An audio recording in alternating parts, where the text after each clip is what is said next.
한국직업방송과 연합뉴스TV가 함께 만드는 취업 전문 뉴스, 투데이 고용플러스입니다. 황제 경영, 우리나라 재벌 기업에서 절대적 위상을 점하는 총수 1인 지배를 빗댄 말입니다. 하지만 국내 주요 재벌 총수 가운데 정상적인 활동을 하는 총수는 쉽게 찾아보기 어렵습니다.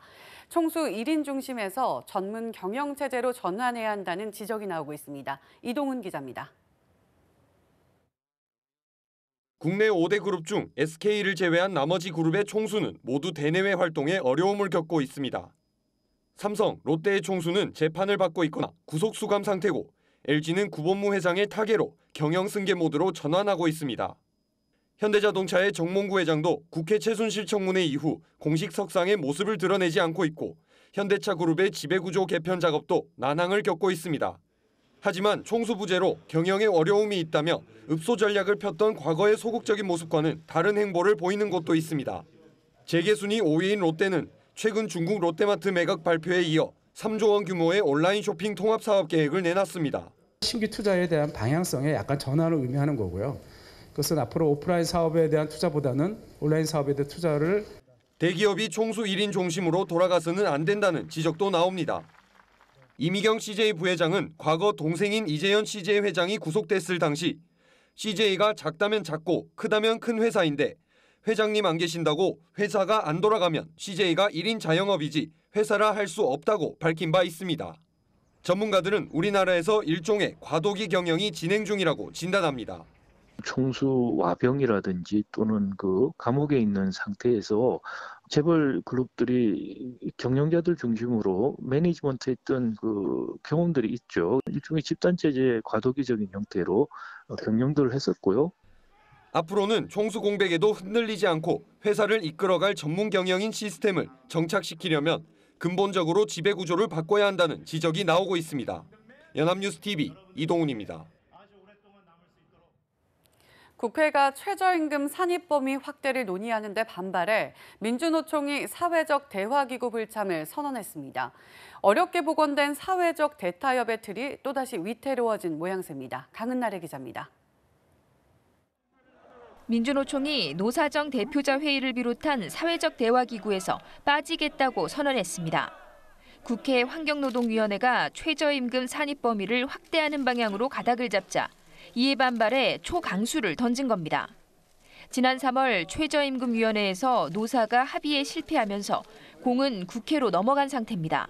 양노총과 경총이 합의한 이 안을 무참히 짓밟으면서 이 국회와 이 정부에게 어떤 희망을 사회적 대화를 통해서 가질 수가 있겠습니까? 정부가 20년 만에 어렵사리 복원한 사회적 대화는 또다시 기로에 선 모양새. 노사정위원회는 양대 노총 중 하나인 민주노총이 지난 1999년 탈퇴한 이후 재구시를 못해왔습니다. 그러다 8년여 만에 최근 양대 노총이 모두 참여하는 노사정 대표자 회의가 어렵사리 재개되면서 사회적 대화에 대한 기대가 높아졌습니다. 노사정위를 청년과 중소기업, 소상공인 등도 참여하는 새로운 사회적 대화기구 경제사회노동위로 개편하자는 합의도 이뤄냈습니다.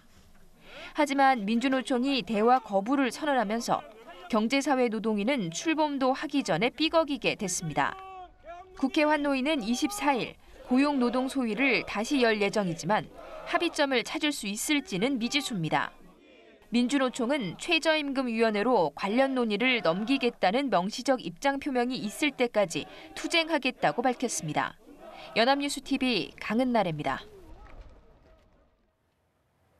제정된 근로기준법이 7월부터 시행되면 근로시간이 단축돼 버스 운전사 부족 사태가 심각해질 전망입니다. 경기도가 2020년까지 버스기사 8,800명을 양성하기로 했습니다. 보도에 강창구 기자입니다. 버스가 분주히 드나드는 경기도 안양의 한 버스 회사입니다. 운전기사들은 이른 새벽부터 늦은 밤까지 일한 뒤 다음 날 쉬는 격일제 근무를 하고 있습니다. 첫 차 같은 경우에는 새벽 4시 반에 나와서 뭐 차 이렇게 준비하고 이렇게 하고 퇴근은 뭐 거의 한 10시 40분이나 50분 정도. 하루 18시간가량 운전대를 잡다 보니 기사들은 녹초가 되기 일쑤입니다. 사정이 이렇다 보니 광역이나 고속버스보다 상대적으로 처우가 박한 시내버스의 경우 운전기사를 구하지 못해 어려움을 겪고 있습니다. 더구나 7월부터 개정된 근로기준법이 시행돼 주 52시간 이상 근무를 하지 못하게 되면 운전기사 부족 사태는 더욱 심각해질 전망입니다. 이 시에 많은 인원을 충원해야 되는 문제가 발생되기 때문에 저희로서는 운행에 있어서 조금 파행이 불가피하다고.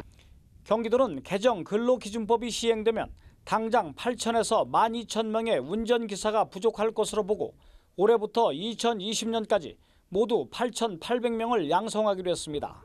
부족한 인력을 단번에 충원할 수는 없지만 저희가 중장기적인 계획을 가지고 양질의 운전자들을 양성하기 위해서 경기도는 버스기사 양성 사업에 소요되는 비용의 80%를 예산으로 지원해 개인 부담을 최소화할 예정입니다. 연합뉴스TV 강창우입니다. 정부 면세점 제도 개선 태스크포스가 박근혜 전 대통령 재임 중 정부의 부당 개입이 드러난 면세점 제도의 개선 권고안을 23일 발표합니다. TF는 그간 정부의 개입과 특혜를 막기 위해 외국인 관광객 수 등에 연동해 사업자 수를 정하는 수정된 특허제, 특허 수수료를 경매로 정하는 부분적 경매제 등을 검토해 왔습니다. 또 5년인 특허 기간을 대기업에게는 한 차례, 중소기업에게는 2차례씩 갱신을 허용해 각각 10년과 15년으로 연장할지 여부도 관심입니다. 정부는 권고안이 나오면 협의를 거쳐 7월 말까지 최종안을 내놓을 방침입니다. 연 7%의 금리 효과를 내는 병사 목돈 마련 신규 적금 상품이 7월 출시됩니다. 금융위원회는 청년 병사들의 전역 후 취업 준비나 학업에 쓸 목돈 마련을 돕기 위해 이 같은 내용의 국군병사 적금 상품을 출시한다고 밝혔습니다. 이 상품은 급여 인상을 감안해 2개 은행에 매월 20만 원씩 40만 원까지 적립할 수 있습니다.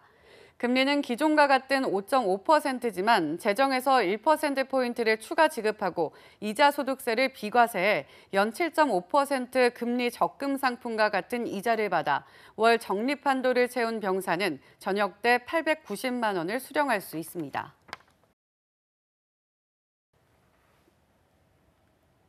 국회 환경노동위원회의 최저임금 산입 범위 조정 논의가 22일 또다시 결렬됐습니다. 환경노동위원회는 지난 21일 오후부터 22일 새벽까지 약 11시간 동안 고용노동소위원회를 열고 논의를 이어갔지만 입장차만 확인한 채 산회했습니다. 환경노동위원회 여야 간사는 24일 밤 9시에 다시 소위를 열고 논의를 계속하기로 했습니다. 환경노동위원회는 지난 3월부터 관련 협상을 시작했지만 최대 쟁점인 상여금 포함 여부를 놓고 이견을 좁히지 못하고 있습니다. 우리나라 노동자는 몇 살까지 일할 수 있을까요? 우리 법원은 지난 30년간 60세를 기준으로 판단해왔는데요. 최근 이 한계를 65세까지로 보는 판결이 늘어나고 있는 추세입니다. 이소영 기자입니다. 우리 법원은 1990년대부터 노동이 가능한 나이를 뜻하는 가동연한을 60세로 판단해왔습니다. 한때 55세가 기준이 됐지만 수명이 늘고 정년도 연장됨에 따라 지난 1989년 새로운 기준의 필요성이 제기됐기 때문입니다. 대법원은 사회 전반의 여건이나 당사자의 구체적 사정을 고려해 가동연한을 새롭게 도출해야 한다고 판단했고 이어진 판결부터는 60세까지를 일반적으로 일할 수 있는 기간으로 봤습니다. 지난 30년간 이 판단은 노동자가 다쳤을 경우 배상금이나 보험금을 산정하는 기준이 되었는데 이 기간을 확대하는 판결이 점차 늘어나고 있습니다. 최근 법원은 버스와 부딪혀 다친 뒤 손해배상을 청구한 한모 씨에 대한 항소심에서 가동연한을 60세로 본 1심을 뒤집고 65세를 기준으로 배상금을 산정했습니다. 재판부는 연금 및 노인 혜택 수급 가능 연령을 근거로 이미 국가가 공식적으로 65세를 가동연한으로 보고 있다며 이같이 판단했습니다. 경비직이나 공사 현장 등에서 60대 노동자가 늘어났다는 점 등 실제 고용 환경도 고려해야 한다고 덧붙였습니다. 앞서 다른 법원에서도 비슷한 취지의 판결이 나왔지만 대법원 판단이 내려진 적은 한 번도 없습니다. 한씨 사건에서 상고장이 제출될 경우 처음으로 대법원 판단을 받는 사례가 돼 그 결과가 주목됩니다. 연합뉴스TV 이소영입니다. 장기자랑에 강제 동원된 간호사들 기억하시는지요? 이후 유사한 사례들이 하나둘 터져 나오며 이른바 직장 갑질이 사회적 이슈로 떠오른 지 벌써 반년이 지났습니다. 하지만 이런 갑질로부터 의를 보호할 제도적 장치는 여전히 요원한 상황입니다. 박수주 기자입니다. 간호사에게 선정적인 장기자랑을 강요해 논란이 된 한림대 의료원. 논란이 되자 의료원은 부랴부랴 해당 행사를 폐지하는 등 조직 문화 개선안을 내놨고 고용노동부는 근로감독에 나섰습니다. 그로부터 반년, 직장갑질 폭로는 본물처럼 터져나왔습니다. 회장님 별장 관리부터 병원장 자녀 결혼식 주차 관리 등 업무와 관계없는 지시는 물론이고 폭언과 폭행, 그리고 각종 괴롭힘까지. 그런 X들을 데리고 일하는 내가 가슴이 터져. 한테 싸불고 들어가서 반은 죽여놔야 되는 거예요. 최근 6개월간 시민단체 직장갑질 119에 접수된 제보는 하루 평균 66건, 한 달 평균 무려 2,000건에 달했습니다. 하지만 언론에 보도된 일부 사례들을 제외하고 자체적으로 문제가 해결된 경우는 드뭅니다. 특히 고용부를 통해 해결된 사례는 단 한 건도 없었습니다. 폭언과 물건을 집어던지거나 위협을 가하는 준폭행, 잡무지시, 따돌림 등 상당수 갑질은 규제할 법적 근거조차 없는 실정이지만 제도 개선 논의는 더디기만 합니다. 최근 여론의 문매를 맡고 있는 한진 일가의 갑질 행위가 처벌을 이미 면했거나 장담할 수 없다는 관측이 나오는 것도 바로 이 때문입니다. 프랑스와 핀란드, 덴마크 등은 일찌감치 법이나 정부 차원의 가이드라인을 통해 갑질 행태에 대한 처벌과 예방에 나서고 있습니다. 연합뉴스 TV 박수주입니다. 우리나라 디자이너들이 세계적인 패션 행사에 진출할 수 있는 길이 열렸습니다. 런던 패션 위크에 우리 디자이너들이 참여할 수 있도록 협약이 체결된 건데요. 김태종 기자가 전해드립니다.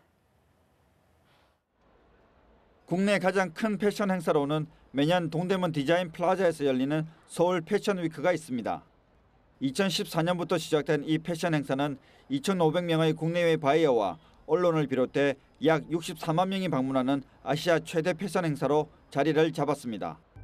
서울 패션 위크의 위상은 높아졌지만 그동안 우리 디자이너들이 세계적 무대에 진출할 기회는 갖지 못했습니다.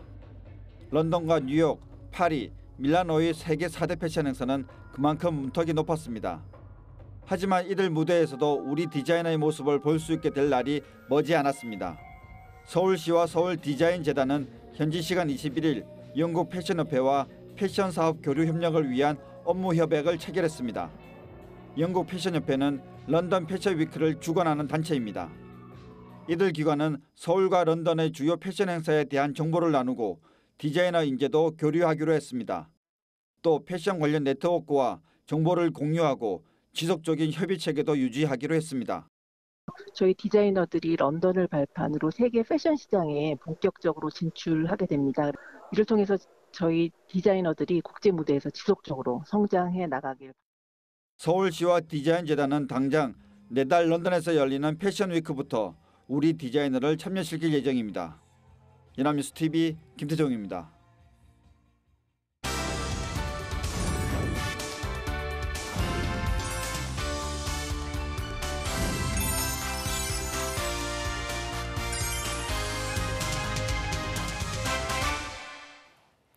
사회적으로 핫한 이슈를 키워드로 알아보는 핫키워드 시간입니다. 안치홍 아나운서 안녕하세요. 안녕하세요. 핫키워드 시간입니다. 2억 3,890만 제곱미터, 바로 외국인이 보유한 국내 토지 면적입니다. 우리나라 국토 면적의 0.2%를 외국인이 가지고 있다고 하는데요. 이 중엔 공격적으로 우리나라의 부동산에 투자하는 나라도 있다고 합니다. 오늘 핫키워드에서 알아봅니다. 네, 몇 년 전부터 외국인이 우리나라의 부동산에 투자를 하는 경우가 많아지고 있다고 들었습니다. 하지만 0.2%라면 아직은 그리 많지 않지만 전년과 대비하면 증가세를 보이고 있는 건가요? 네, 그렇습니다. 얼마 전 국토교통부는 2017년 말 외국인 보유 국내 토지 현황을 발표했는데요. 지난해 외국인이 보유한 국내 토지 면적은 앞서 말씀드렸듯이 2억 3,890만 제곱미터인데요. 지난해보다 2.3%가 증가한 수준이라고 합니다. 네, 그렇군요. 그러면 전체적으로 외국인이 가장 많은 토지를 가지고 있는 곳은 어디인가요? 네, 외국인이 가장 많은 토지를 보유하고 있는 지역은 경기도였는데요. 4,272만 제곱미터로 지난해 대비 12%가 증가한 수준이라고 합니다. 다음으로 많은 지역은 전남으로 3,777만 제곱미터였고 경북은 3,561만 제곱미터, 제주는 2,165만 제곱미터, 강원은 2,049만 제곱미터 순으로 보유 면적이 큰 것으로 나타났습니다. 네, 역시 수도권이 가장 인기가 높네요. 그러면 우리나라 토지를 가장 많이 보유하고 있는 국적은 어디였나요? 네, 1위는 미국이었습니다. 전체 외국인 보유 면적의 52.2%를 차지하고 있을 정도로 압도적인 수준인데요. 전년 대비 증가폭 역시 전체 증가폭보다 높은 4.3%로 1억 2,481만 제곱미터의 토지를 보유하고 있다고 합니다. 2위는 7.8%를 차지한 일본이었고 3위는 7.5%를 차지한 중국, 4위는 7.3%를 차지한 유럽 순이었습니다. 네, 그런데 생각보다 중국인이 가지고 있는 토지는 얼마 되지 않습니다. 우리나라 부동산에 투자하는 중국인이 늘고 있다고 하잖아요. 네, 좋은 지적입니다.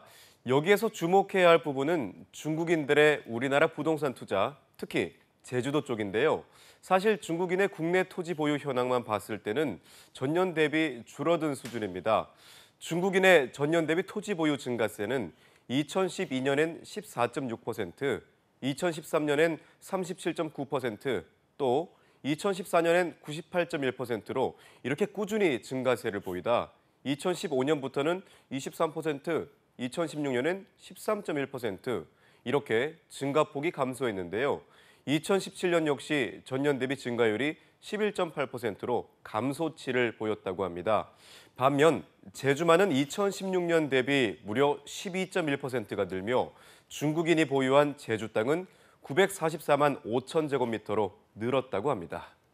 네, 사드 보복으로 지난해 제주도를 방문한 중국인의 관광객 수가 줄었다고 하잖아요. 그런데 부동산 쪽에서는 그렇지 않았나 봐요. 이같이 증가세를 보인 건 중국 국적의 JS그룹이 제주시 용강동 소재 임야 86만 제곱미터를 338억 원의 골프장 용도로 사들였기 때문이라고 하는데요. 이 JS그룹은 땅을 사놓고도 사드 때문에 분위기를 살피다가 올해 들어와서 등기를 진행했다고 합니다. 그런데 이처럼 한중 관계가 극도로 악화된 상황에서도 부동산 투자가 끊이지 않은 건 그만큼 중국인들의 제주도 투자가 매우 공격적이라는 걸 뜻하는데요. 주목할 건 2012년만 해도 제주도 내 중국인 토지 소유가 미국인의 절반 수준이었다는 겁니다. 하지만 현재는 미국을 훨씬 추월하며 이미 제주도 내에 중국인이 가지고 있는 토지만 해도 여의도 면적의 3배 수준이라고 합니다. 와, 5년 사이에 미국을 추월했다니 정말 놀라울 정도로 공격적으로 투자를 하고 있다는 거네요. 그런데 언제부터 이렇게 제주도 땅을 중국인들이 사들이게 된 건가요? 네, 중국인이 본격적으로 제주도 땅에 투자를 한 건 2010년부터입니다.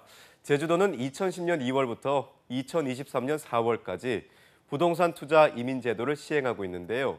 이 제주도지사의 개발 사업 시행 승인을 얻고 관광단지 내 50만 달러 또는 5억 원 이상의 휴양 체류 시설을 매입할 경우 영주권도 부여합니다. 뿐만 아니라 외국인 등록증을 받은 외국인은 내국인과 동등한 공교육과 건강보험 혜택을 부여해서 중국인들의 관심이 크게 증가하기 시작한 거죠. 네, 그렇군요. 투자가 계속되는 건 좋지만 이로 인해 파생되는 문제도 만만치 않다고 들었어요. 그렇습니다. 일단 난개발부터가 문제인데요. 원시림으로 보존 가치가 높았던 곶자왈에 공원을 만들거나 천연보호구역에 땅을 샀다가 규제가 풀리자마자 개발을 하는 경우가 대표적인 예입니다. 뿐만 아니라 한 건물 또는 한 블록 전체 건물을 구입한 뒤 임대료를 무리하게 올려서 기존 상가의 세입자들을 내쫓고 자국의 관광객을 위한 편의시설을 세우는 경우도 상당수라고 합니다. 네, 제주도는 아름다운 자연이 가장 매력적인 곳이잖아요. 이 정도면 제주 지역 내 주민들의 원성도 참 만만치 않을 것 같습니다. 그렇습니다. 게다가 중국 내 범죄자 중에서도 거액의 돈을 들여 부동산을 산 뒤 제주도로 도피하는 경우까지 늘어나며 최근 사회적으로도 큰 문제가 되고 있다고 하는데요. 전문가들은 무리한 투자로 인한 제주도민의 피해가 발생하지 않기 위해서는 외국의 경우처럼 영주권을 취득한 후에도 부동산의 처분 기간을 제한하는 등의 조치가 필요하다는 지적이 나오고 있습니다. 네, 경기 활성화를 위해 실시했던 대책이 이제는 원주민을 시름케 하는 부작용으로 탈바꿈하게 됐는데요. 문제는 2023년에야 부동산 투자 이민 제도가 끝난다는 겁니다. 무리한 난개발을 중지시키고 토착민을 보호하기 위해서라도 대책 마련이 시급할 것으로 보입니다. 지금까지 핫키워드 안치홍 아나운서였습니다. 고맙습니다. 고맙습니다. 지금까지 투데이 고용 플러스였습니다. 오늘 저희가 준비한 내용은 여기까지입니다. 함께해 주신 여러분 고맙습니다.